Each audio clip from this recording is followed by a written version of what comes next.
da Rasulullah mai cikar isa annabi ne a wurin sarki rabba.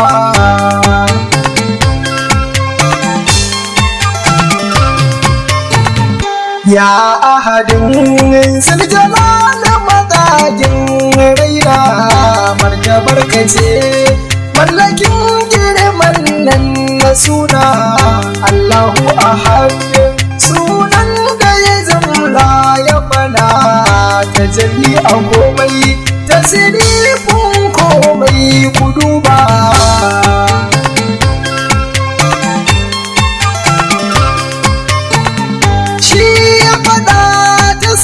Ce guda ɗari mai murfi da ya so a san shi da jalli ɗai ya fitar na zibi a komai ga kowa sai ya zama shi ne ma'arufi sai ya taskance shi ba mai san shi sai mai rabo babba.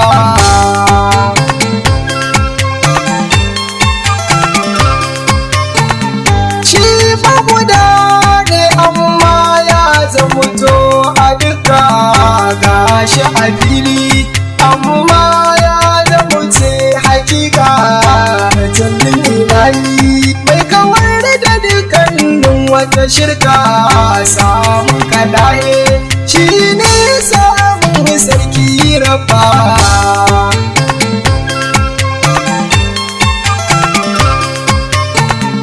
Cikin hikima ta sai zo da na nubuwa ya samu sa haske hasken da ya zama to nutsuwa ya zo ta wilaya ya ɗauke mu a dayatul kusuwa ta jalli guda mai tasarrufin bayi na rabba.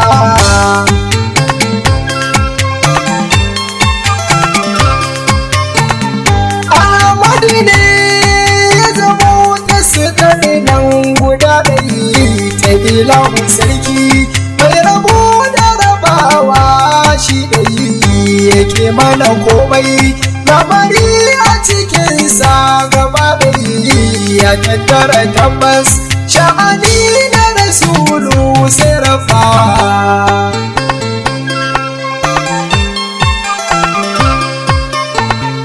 San ka nake shugabani da kai nake mahari kai ka zaman tausayin da nake yin nazari kaunar ka ce take samun dukkan kuzari a ciki nake yin dukkanin komai ban rage ba.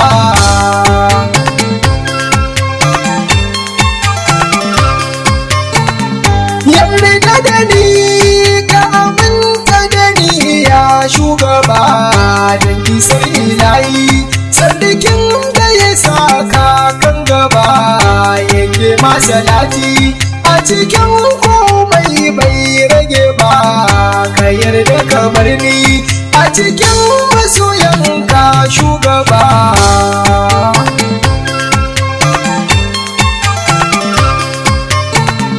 Mai sallama har da gaisuwa ta gare ka babban ubana dukkanin wani yayi na kasan ka shehu jari begen ka nake yi da san ka shehu barhama a cikin ka yake babban uba.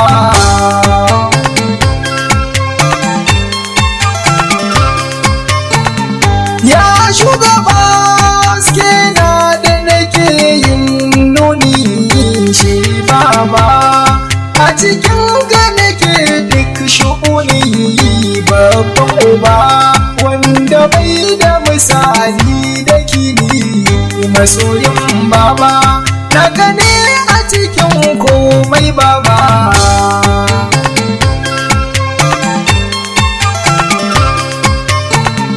Babban rabo shi ne san da Rasulullah mai cikar isa annabi ne a wurin sarki rabba.